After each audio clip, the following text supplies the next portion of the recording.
Hello everyone and welcome back to the Sims 4 Random Pets LaBARKatory Challenge, where we are going to be mixing and matching all sorts of different animal genes in order to create some curious creature crossbreeds. And I'm so excited because today, you guys, we're going to be working with a beautiful lynx. Behold this absolutely gorgeous lynx. Oh my gosh, I am so impressed by what the creators on the gallery can actually produce. Look at this! Look at all those spots and dots. You guys know how much I absolutely love spotty creatures, and lynxes actually happen to be one of my favorite animals, and I feel like this lynx maybe has a super long tail, so let's actually see. Yes, there we go! We have a proper little lynx tail on it now! But this lynx is so beautiful and has been added into our LaBARKatory today so that we can go ahead and see what happens when we mix some lynx genetics with none other than an adorable little English Cocker Spaniel! Look at this cutie! Every time I see Cocker Spaniels, my heart just melts. I cannot help it. They have the most woeful, soulful eyes of some of the dog breeds I have ever met in my entire life.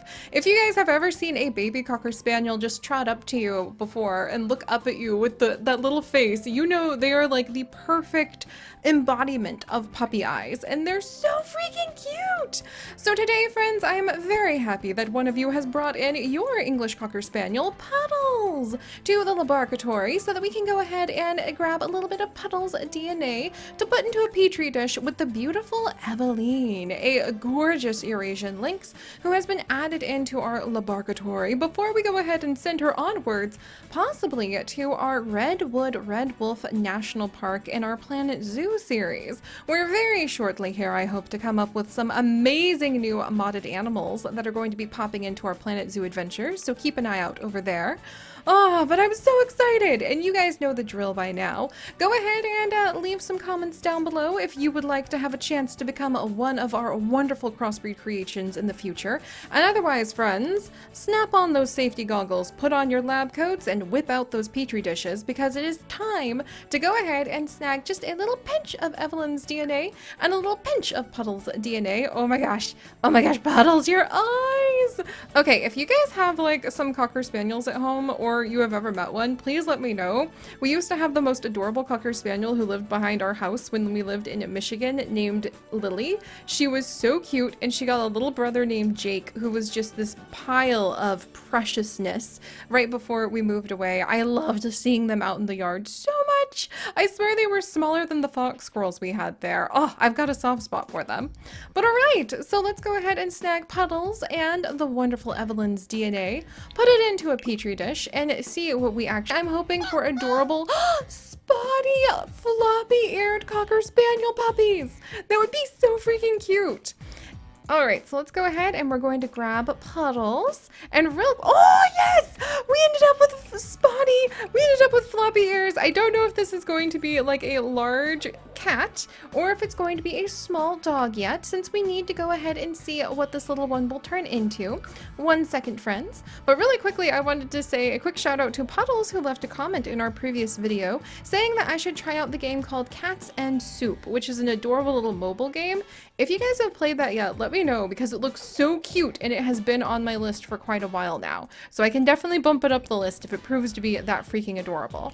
And you guys, welcome to Local from your local me. Local, welcome, welcome. You're going to go ahead and be an independent, smart, hairy little one, a beautiful crossbreed. I really hope you stay small so you can be teensy tiny and adorable. And you have a lot of really cool suggestions, like a fox and a night fury, a lemur and a moose, a rabbit and a ferret. Ooh, we haven't done lemur mixes in a while now. Those all sound like great ideas. I will write them down, and we will carry on with some of our LaBARKatory experiments, potentially using your crossbreed suggestion in the future. Alright, but for now, let's go ahead and give Puddles a few more pats on the head for being precious, whip out another petri dish, videos, and— oh, this one's so cute! Okay, we might have to do some more Cocker Spaniel crossbreeds, because this is so precious. Oh, look! And we actually ended up with one who has Puddles color this time. So this is actually going to be— let's see. Gosh, this is really funny, because this is actually your local Kirishima. So I guess we're going to go ahead and we're going to name you— let's go with Kiri. because now that's just so ironic that we had two people who have like the word local in their names. You guys are absolutely meant to be littermates. That's clearly obvious. All right, Kira, you're going to be smart, active, and aggressive. And trust me, Kira, for your comment you have left, I love kiwi birds. Kiwi birds are one of my favorites, and we actually hatched a lot of kiwi birds in our aviary in our zoo crafting series. So if you want to go and poke around some of our zoo crafting episodes, you can definitely find lots of kiwi birds. Unfortunately, I cannot bring avians into our LaBARKatory, or else trust me, we would be having all sorts of winged dogs flying around. But I do have alicorns and pegasuses. All right, that might have to happen. I kind of want to see a bunch of winged dogs now. Good suggestions, friends. All right, let's pull up another petri dish. And Sarah barks. Oh my gosh, this is such a cute puppy. Oh, I wouldn't mind getting that coloring. Come on. Oh, so cute. Okay, Buttles, I will accept this little one. And this is Sarah from Sarah Barks. And Sarah, you suggest a reindeer with a red nose and a panda. And it is coming up on the holiday season, so I think a reindeer with red nose crossed with basically anything, but especially a panda, would definitely be in the spirit of the season. Sarah, you are an active, hairy, stubborn little one. We're getting like this adorable little bit of stubbornness that kind of reminds me of Lady from Lady and the Tramp. I very much love Cocker Spaniels. They're just precious. All right, and then let's go ahead and pull up another petri dish. Ta-da! Almost there, almost there. Think spots, think spots. Oh, okay, so we actually have really strong Cocker Spaniel genes this time around. And this is Celine. Celine, welcome, welcome. You are so cute. I think you're the only one with the curly tail so far. And Celine, you cannot produce wool. Unfortunately, we did not like slip in a sheep and a Cocker Spaniel might be really cute. None of those genetics, but we do have you being smart, vocal, and hairy. So I think we ended up like, do lynx shed a lot? I've never thought about that before, but maybe lynx shed a lot, and that's why we have a whole bunch of hairy little puppies. I've never really thought about like the big cats shedding. Cats and dogs do shed, but like, do wild cats and dogs shed a lot? If you walked around where lions roam, would you just find a bunch of lion fur on the ground? These are the questions I've never had to ask myself until now, thanks to you guys. Thank you very much for dish pup is going to be. Whoops. Ah, I see. I did it backwards. All right, hang on one second, friends. I pulled up the wrong petri dish experiment. Actually going to be a little bit of this, a little bit of that, mix the... Oh! All right, the Cocker Spaniel genes are really strong. When I was testing this mix, we actually had a much wider array of coloring, but that's okay because every little group, every litter is going to be a little different. And this is going to be Ramboozled. Ramboozled, welcome. You are going to be an independent, friendly sleuth of a little puppy lynx. Let's see. A lynxel? You know what? Lynxel as Cocker Spaniel and Lynx mix is actually kind of cute. Like Lynxel. I like that. That has a little bit of pizzazz to it. Well, welcome, my friend. All right. I'm glad you like fluffy. We have to see what you look like when you turn out to be an adult. And then we're going to go ahead and mix the last peach. London! And London, welcome! You actually have curly tail and pointy eye, or like pointy ears and 2 colored eyes. Wow, you're pulling up some unique features, that's for sure. And London, you are a playful couch potato who is quite friendly, which is, oh my gosh. Oh my gosh, but you definitely have some lynx teeth. I think no matter what, you are going to have some fangs there, my friend. And London, you think that it would be a good idea if we mixed up Lady from Lady and the Tramp and a deer. Oh, that would be another Cocker Spaniel mix, and I think that would be so cute. Oh my gosh, why didn't I think about that? Because, friends, you see, Cocker Spaniels might show up under somebody's Christmas tree, just like in Lady and the Tramp. And if Santa was delivering said pup, then a reindeer might fall in love. And the next thing you know, we have a perfect LaBARKatory mix. Thank you very much, London.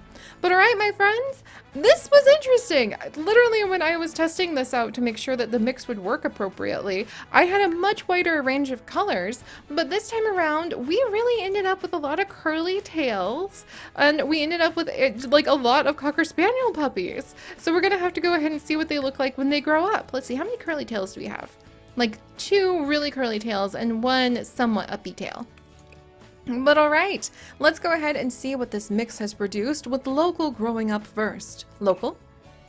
Oh, he's big! But look at him! Okay, I wanted a small one. I wanted like a Cocker Spaniel who had the spots but was really small. But I will take Local's amazing ears. Oh, those are so fantastic. I love them. They're so adorable. They look so soft, like you could just play with them all day. I love the coat coloring and the patterning and the tail. Okay, Local, you actually turned out amazing. I am so happy we did this. This is perfect. All right, we've finished, done. The experiment can complete itself. We don't need to worry about going any further because I'm totally happy with this. But we do have 5 other little ones to go ahead and grow up. Kiri, you're up next. Kiri, you're so big! Wow, it's kind of interesting how Kiri's features turned out to be kind of like a generic mutt-looking dog, which might indicate like a little bit about how when you breed too much, you just kind of end up with a generic wild dog, which is actually a fascinating branch of study if you really get into dog genetics, but we'll talk about that another day. For now, let's go ahead and bring up Sarah. Are you going to be a small little pupper slipping under somebody's Christmas tree, or are you going to go ahead and be a wild creature roaming the forest? We have a Christmas tree poppers! Oh my gosh, Sarah's so cute! Look at that long snout and those fluffy ears. Oh my goodness, we might end up having a lot of Cocker Spaniel mixes coming up, friends, because I just have a soft spot for them. And whenever I think about Lady and the Tramp, I just remember that adorable scene with the little puppy under the Christmas tree. 'Tis the season, friends, 'tis the season. Oh, Sarah, you're so cute! All right, and very hairy. So again, we come back to the question of, do lynx shed? Huh. Maybe one of you amazing pixel biologists can leave the answer for me down in the comments. Celine, with the curly tail, you're up next, my friend. Celine, your tail disappeared! Where did it go? You're not a gecko. You can't just drop your tail like some sort of gecko. But Celine, it turns out you are going to be a beautiful wild creature roaming the forest with your lynx parent after all, bringing in some very amazing red coat coloring. That does make me wonder what else we could mix the lynx with. Maybe like a fallow deer that could have like that really, ooh, that would be spots and spots mixed together. That bright red coat that those deer have with the white spots might be very beautiful. We've come up with so many cool crossbreed ideas today, friends. And Ramboozled, you're up next, friend. Christmas tree, Christmas tree Bob! All right, which one of you guys would accept Ramboozled with that adorable big head? Oh my goodness, you kind of look like a bobblehead, my friend. Under your Christmas tree this year. Oh, look at that fluffy tail. Okay, he kind of looks like a mobile dust bunny. I love it. Or like a little flop-eared rabbit. Good boy. All right, Ramboozled. And then London. I have a feeling you're not going to be my Christmas tree puppy lynx. Instead, sure enough, another wild lynx. And look at the tail. Why on earth are you guys dropping your curly tails? You are not geckos. Oh my goodness. Look at that. A beautiful wild lynx with slightly more pointed features than the lynx face had, I think. Ready to go ahead and roam the wintry forest. Oh, I love them. All right, so at least we have a couple that, oh my gosh, I love Local's face too. But we have a couple gifts to put under some of your LaBARKatory Christmas trees, my friends. As my lab assistants, I will be very happy for some of you to be able to take, let's see, to take itty bitty little Sarah and Ramboozled home. But we'll go ahead and let all of the rest roam in the wild forest of maybe even seeing them in zoo crafting might be a cool crossover that can happen, because Local looks amazing and I would love to see those fluffy ears carried on. But alright, my friends, thank you so much for joining us on this adventure. If you could, do please leave your LaBARKatory suggestions and your comments down below to potentially become one of our crossbreed creatures. And if you would like to join us on this and literally thousands more adventures, do please consider subscribing. But most importantly, stay curious, and I'll see you guys next time. Bye-bye!